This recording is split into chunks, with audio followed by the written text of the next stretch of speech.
Yo, another day, another dollar. All right, I'm gonna just give it like 5 minutes to play out because we had a nasty gap down. Oop.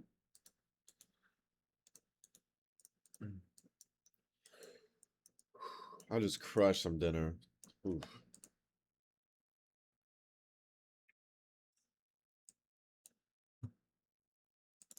All right, so I mean, if we look at the maps, SPX looks really soft, even though it's just upside node. So basically, you got the 744 node and the 709 node, which I both think are leaning downside. And you have this, you kind of have this like 7425 that's lit up, and you have this like Pika stack. So basically, like the 744 is basically a ceiling right now, and so is the 709. I think the 744 is shortable.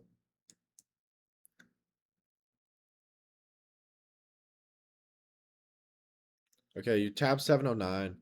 So I guess it might have been better to wait for 709 before shorting. But I mean, this still looks like ceiling-y. Okay, and then look, oh, don't dump you. So they shift the 7525 down to 7460. SPY is weighing down on price because it's below the king node. QQQ is also weighing down on price because it's below the king node. You have this large pull on price at like 740 to 742, and you got all these nodes lit up down here. So, I mean, you even got like these lower nodes on Qs too. So, I mean, I'd expect a dumper. With that,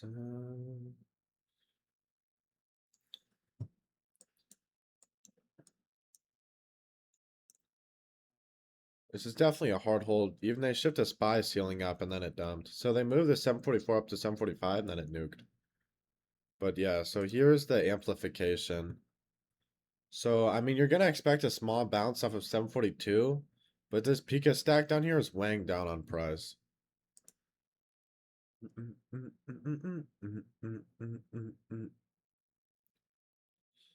So there's a 742 bounce, but I mean, 744, 709 is still weighing down on price.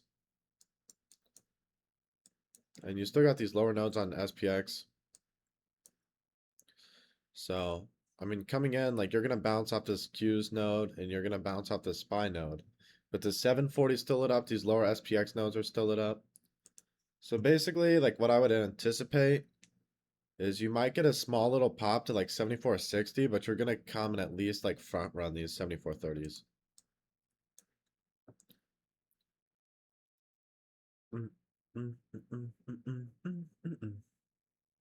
So there's the front run. I'm pretty sure we sold to 7450 again, but you're kind of at an air pocket on Qs. You got these lower nodes lighting up. I still think we test 7430 before a big reversion.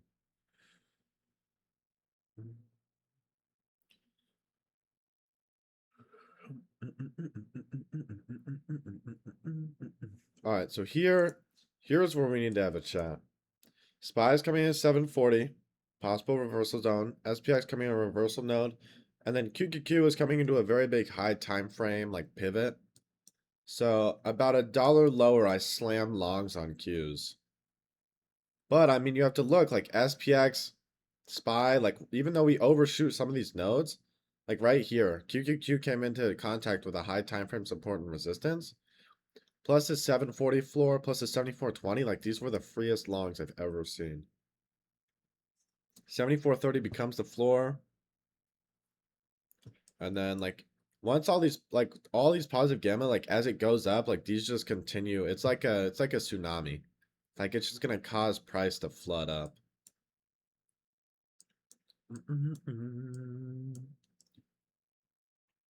702 holding is the floor. I mean, all this negative fuel, squeeze fuel on SPX is going to cause price to literally jump up to 7470. Might take a couple of minutes, but price will literally jump up. You got already got like a $5 bouncer on Qs, like all this squeeze fuel and then all this positive gamma. This is basically like the craziest reverse rug in history. Like literally from 7400 to 7470, there's what resembles an insane reverse rug. You even got a reverse rug on SPY too.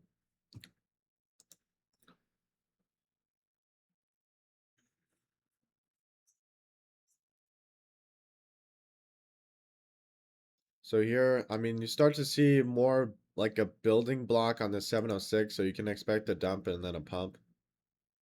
Those longs were beautiful. I caught those as well. But I mean, today was a pretty textbook day in my opinion.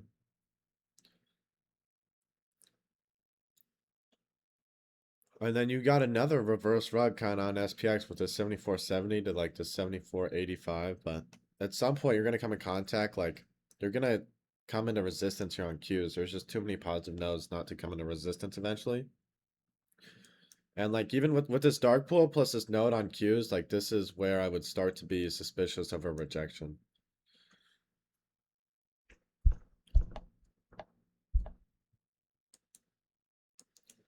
There's your little reverse rug up on SPX. Then we start to reject this dark pool. This is where you start to rethink your life decisions. Ceiling got to 745 pulling down, 74.75 exerting a downward pull on price. And then, I mean, I'm pretty sure it just chops up around this 745 and then 710 the rest of the day. I got off like literally right at the top. But I mean, 74.75 is a big line in the sand. They're probably going to overshoot it down and then send it back up, like maybe off this QQQ node. The 708 reverse rug pops up.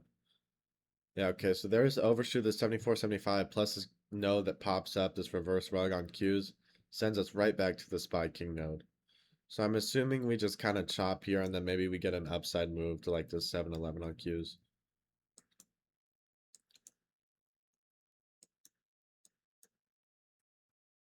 But still, 745 is pretty solid floor. Like 710, 711, like they're gonna be slightly suppressive, but it's still sticky. Pause. And then you still have all the squeeze feel on SPX. It's like there.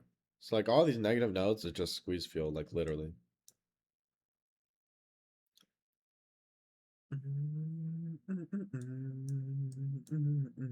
But still, 745 is super sticky, so it's gatekeeping downside and it's gatekeeping upside as well. What's brown and sticky? A stick. But yeah, I mean, all this positive gamma on Q is not going very, like, you're not going anywhere. All this positive gamma on SPY, you're not going anywhere. And then SPX is just in a bouncy house. Might get a bouncer off to 74, 75.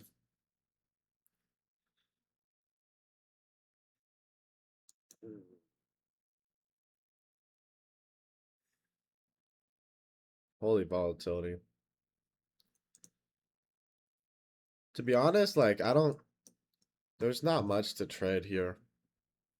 You do have a floor, and a floor, but there's not much of an upside target, which makes me very wary of trading anything in the last 30 minutes.